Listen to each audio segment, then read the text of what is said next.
All right, I'm making this ribbon quilt, and down here, this is going to be the backing of it. It's just another little blanket instead of using the other type blanket. I fold it in half, and then I take this end down here. Make sure you get the ends together,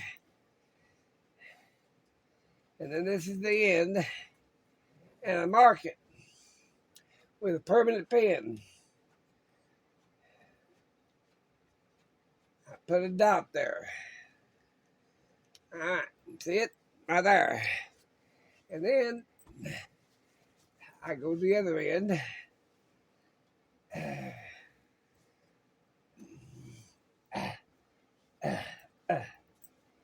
Okay, I put the ends together. Remember, I told you I go from corner to corner to make that star. It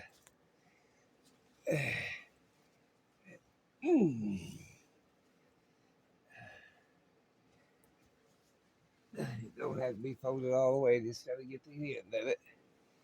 All right, and then I mark this spot, put a dot there, and then I take this.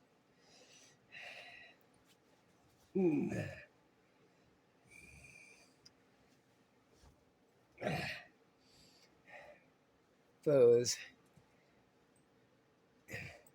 And I think it's the back side of it anyway.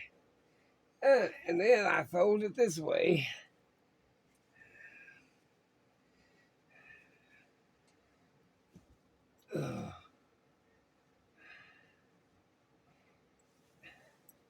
My pen. And I put a dot there. All right. Then I gotta go to the other end.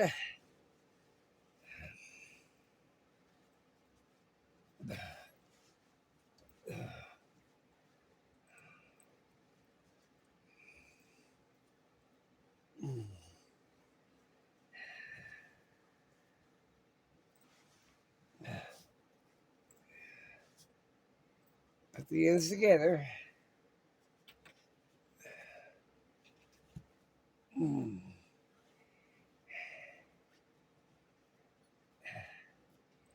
Then I put a dot down there.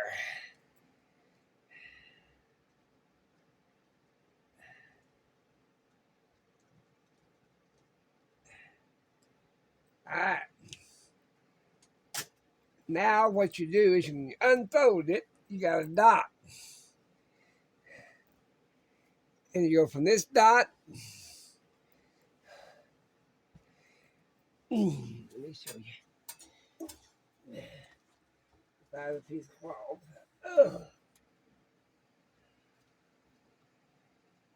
Okay.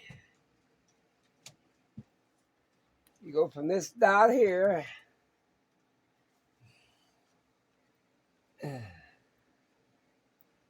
all the way. You always need to hang over a little bit to this dot here. I have to fold it in so you can get it in the shot. And then where you got and then you go from that dot to the bottom dot, and then back up to midway, and then back to here. This will make your diamond. And then you just put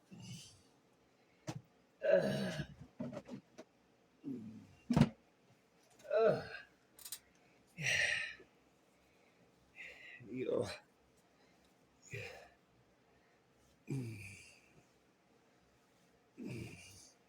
you put this on this side till you get to the center of the diamond.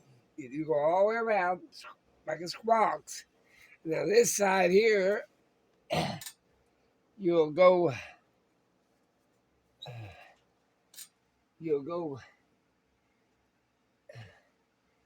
keep going until you get to the very end of the blanket. that that don't make your diamond. That just, you go plumb to the end. And the last piece will be a little short piece on the end.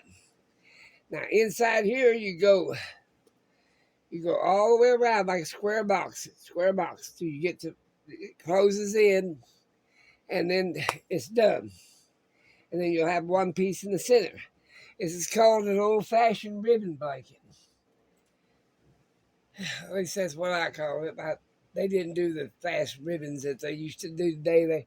They did. This ain't upgrade. This is the 1800 stuff, when they had long pieces of cloth. And then you'll take another one.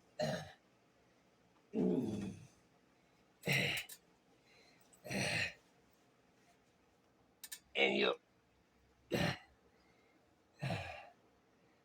go all the way to the end. Like that. And you just keep going to the, alternate them till you get going to the end.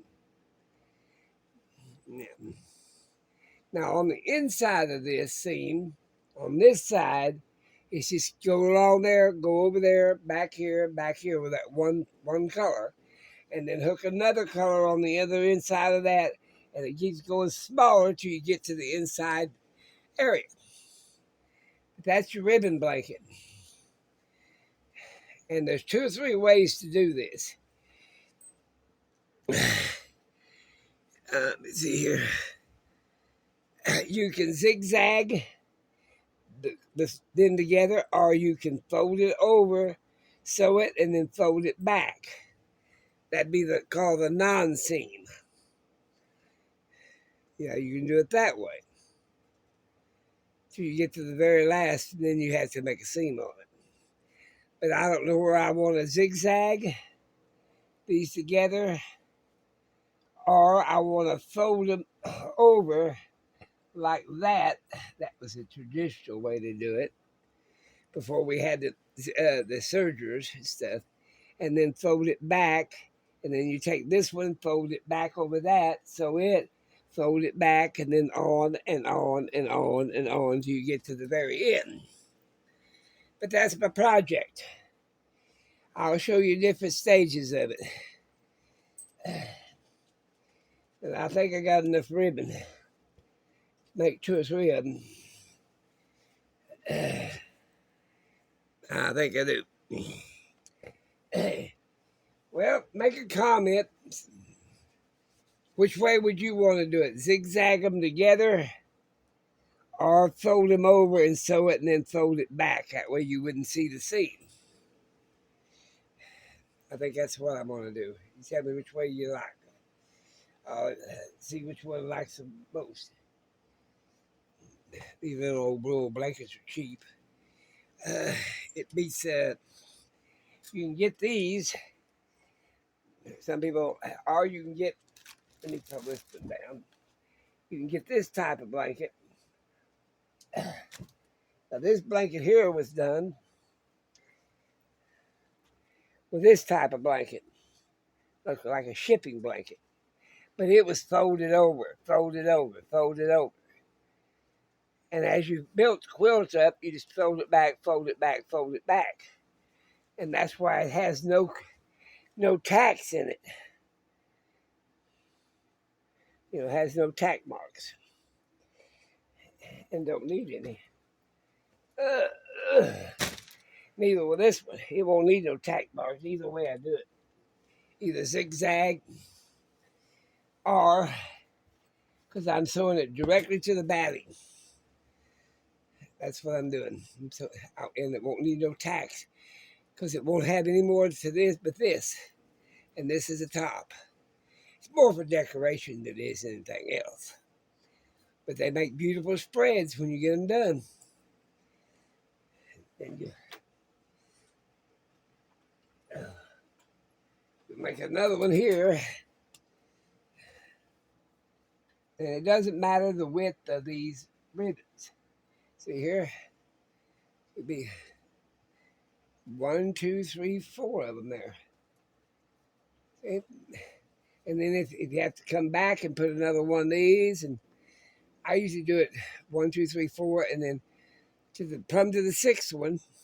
And I'll go back to the very last one I used, which will be the very first one up here, if I need many more than 6. And I'm going to need more than 6 here, you can see.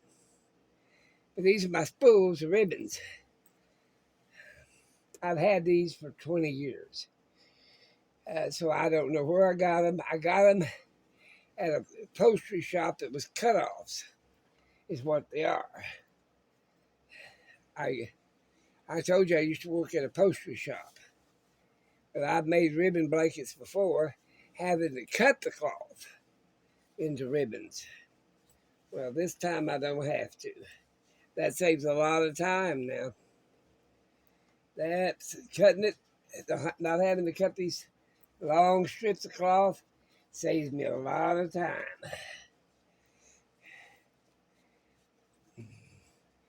Yep, it'll save me a lot of time. I think I'll keep this ribbon blanket with myself. It reminds me of my youth. They used to make a lot of ribbon blankets. I don't know how many feet's in those rolls, but I guarantee you there'll be enough for this little old blanket got started.